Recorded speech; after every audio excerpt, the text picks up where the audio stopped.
is a practice video for two scenes from The Hollow by Kurt Mosier. This is the viola and violin three-part for the first movement, Ichabod's Walk. So you guys are going to come in at measure 9 with this eighth note pattern, and if you notice the accents, it's going to outline the rhythm that the cellos and basses were doing, this tango rhythm, where you're on the downbeat, on the and of beat 2, and then on beat 4. So on the beat, off the beat, on the beat. So the more you can accent those, the cooler it's going to sound, and it just makes it more fun to play too.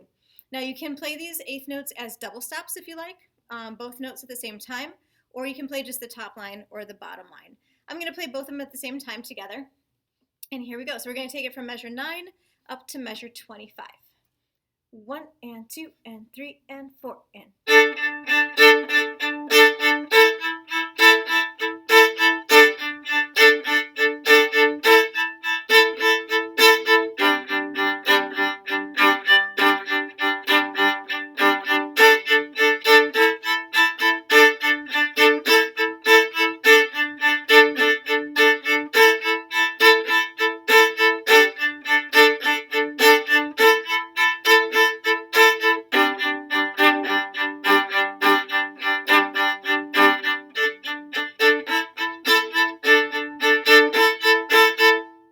Okay, so yeah, it gets a little tricky if you're doing both parts at measure 15 with those accents and changing to your E on time. So moving on now, we're at measure 25. So you've heard this earlier in the piece with the other sections, and here's your chance to do this with the low strings. So you see the word, the letters G-L-I-S-S, gliss. That stands for glissando, or to slide your fingers up the fingerboard.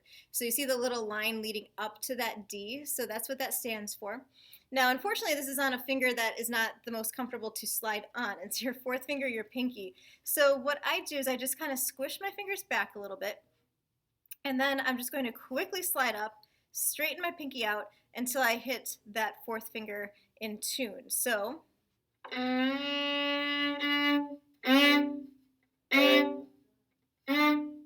little higher than that. That tape is not accurate. All right, so we're going to slide up that way. You need to make it quick because it's only for a quarter note, and then there's a staccato marking on that quarter note, so it's a short one. Now, to practice this and to make sure you're doing it in tune, what you can do is you can play an open D and tune to that to make sure you don't go, you're making it all the way, you're not flat, and also that you're not overshooting until you get to that D. Oop, slid off. And you want to just add a quick little up bow. So practice that a good number of times until you'll feel comfortable with that. After that staccato quarter note, you got to come down hard on an accent on the next note, the dotted quarter as well. So that whole measure will sound like this. 1, 2, 3, 4, rest. But without hitting other strings like I just did. Ready? Again, and rest. Like that. Now, right after that, you're going to stretch out for a high 3 C sharp. B natural, that cancels out the B flat in the key signature, so that's just a high 2, and then return to the high 3. So at 26, and then you repeat measure 27, it's the same as 25. So once you've had some time to go through that by yourself, nice and slow, figuring out where your fingers are going, try this with me now in tempo. And this is going to be a quarter note equals 100. So here's 25, and I'm going to go, actually, just up to 33. I'm going to go from 25 to 33. 1, 2, 3, 4, rest.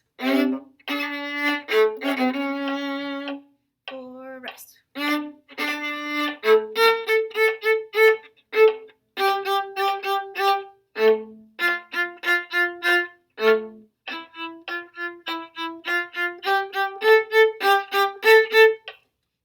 And notice how the last 4 eighth notes are accented as well as staccato. So work on that section. That's probably going to be the hardest part of the piece for you guys, because then the eighth notes at 33 are the same as down there at 9. So we know that section, we know that accent pattern. At 45, some eighth notes that are just getting softer and softer as you go through. And now let's do 58 to the end, the pizzicato section. So just some accidentals to worry about here. I marked those all in your parts. So here we go at 58. 1, 2, 3, 4.